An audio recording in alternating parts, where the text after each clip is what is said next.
Greetings anime comrades, today we have Anime Hell's Paradise.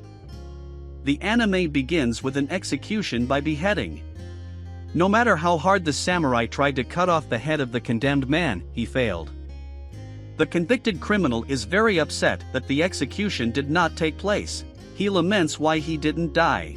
After all, he has no desire to live, and with a mountain of corpses under his belt he does not deserve to live at all. They tried to execute him in different ways. They burned him at the stake, but instead they got mental trauma, and now they will have nightmares about it. They also tried to tear him in half with bowls, but not like this, but like this. But they didn't succeed. Meanwhile, between executions, he was interrogated by an observer. Gabimaru, the name of the prisoner, tells of his life. His parents were killed by the head of the clan, and he was taken as a foster. When he became a shinobi, he was a great tool for his clan.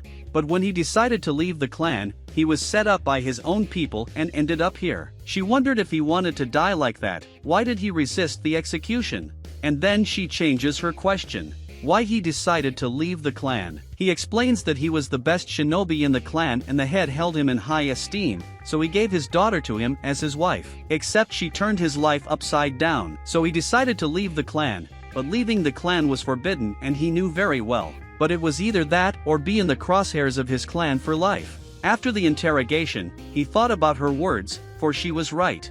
He resisted the execution on purpose, but why does he cling to life like that? Gabimaru decides that at the next execution he will accept his death. But he never let himself be killed. It confused him why he clung to life so fiercely. Leading up to the next execution, there was a surprise waiting for him. His watcher was not. Her name is Sajiri Yamada, the name given to the samurai of the Yamada clan. This clan is renowned for its excellent executioners. They've been trained in the craft for generations, and they're well known for beheading. Gabimaru knew from one look that she was capable of beheading him. Sajiri said that since he wanted to die so badly, she would do his will. His body automatically began to resist and dodge the blows. He doesn't understand why he resists so vehemently. Sajiri continues, though he is called empty, he is not. He is filled with love for his wife, and it is because of her that he clings so hard to life. Gabimaru wanted to leave the shinobi and live a normal life with his wife, but it's not possible. But Sajiri says it is possible. He'll get pardon and protection from the shogun if he completes one errand. Recently, a paradise island was discovered from the legends in it. You can find the elixir of immortality, but that's how many expeditions were sent, no one ever came back, only their remains overgrown with flowers came back. The shogun ordered the executioners to select the most dangerous criminals and send death row inmates to this island, and whoever brings him the elixir will be pardoned. Gabimaru agrees to the deal, all for the sake of returning to his wife. But first he had to come to an audience with the shogun, along with the other criminals.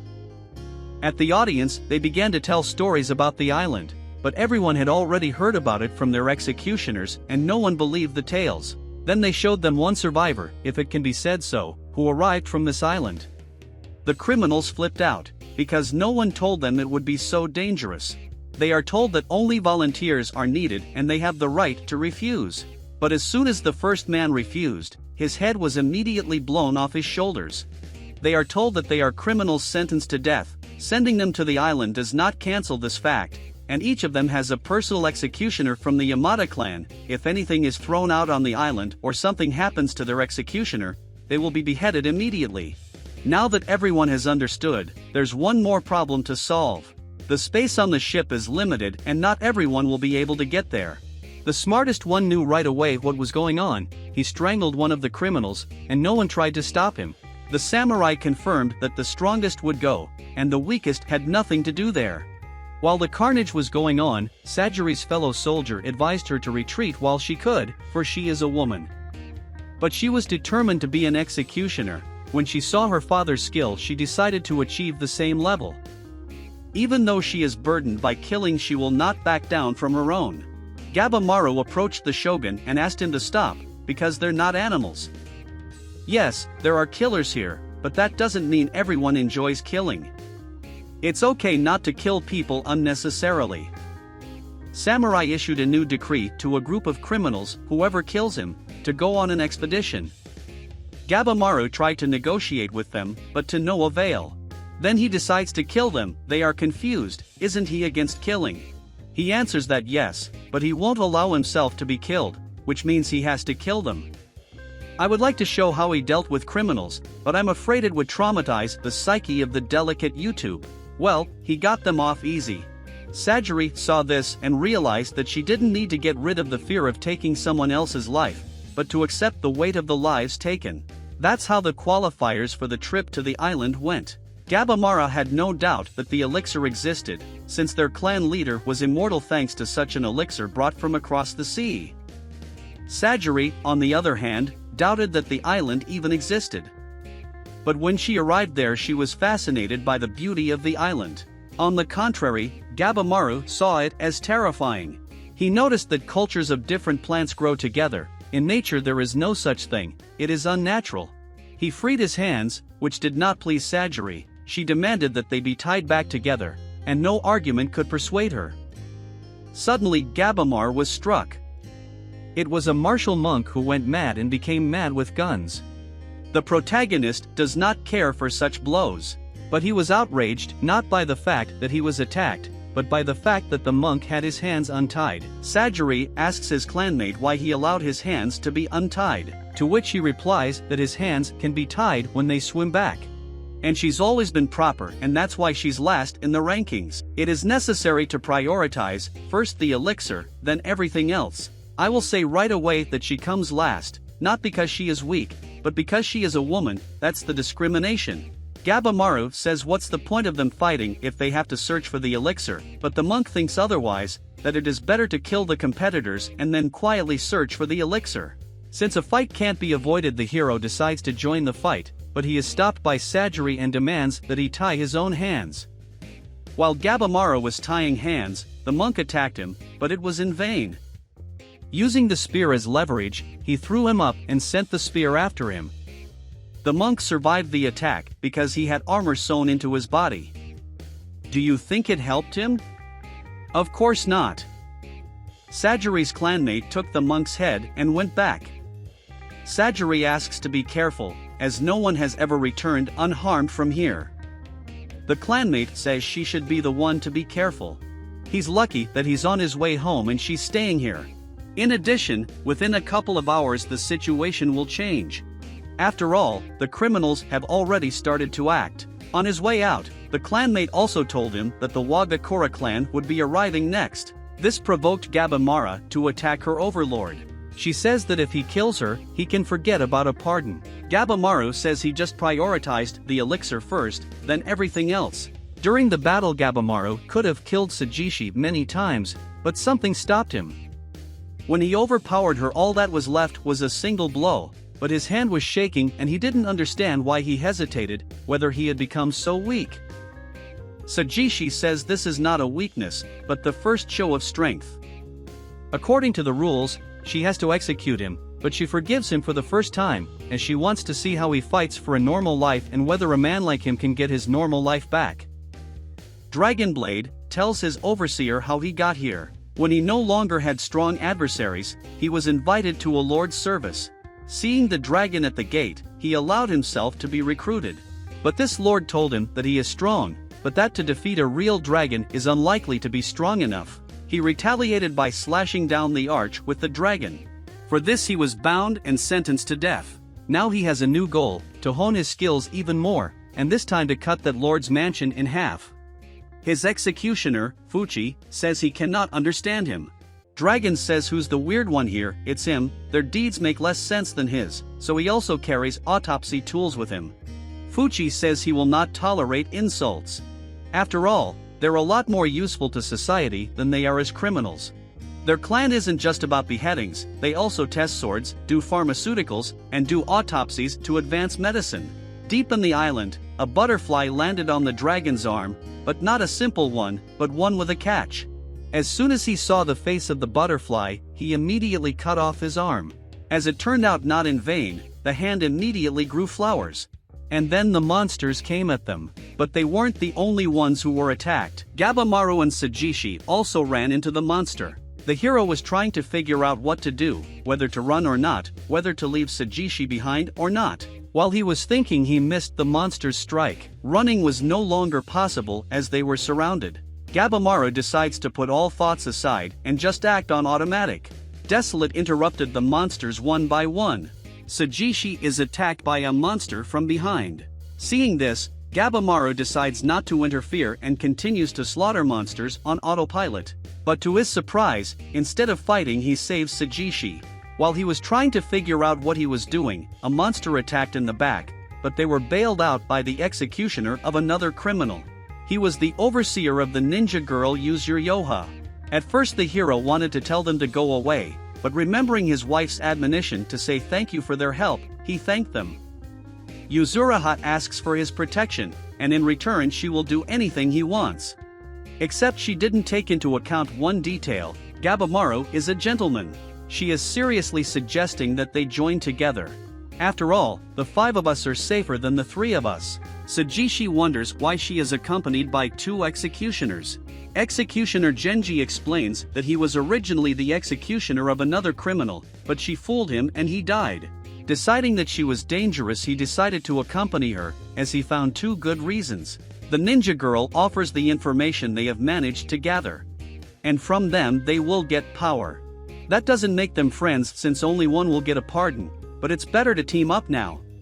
Eventually Gabimaru agrees, while Sajishi in the meantime has lost consciousness. While Sajishi lies down to rest, we are introduced to more characters. The Adza brothers, sons of one of the 47 Ronin. The older brother Tiobi has always been able to adapt instantly, even when they found themselves on the street after their father's execution and ran into bandits.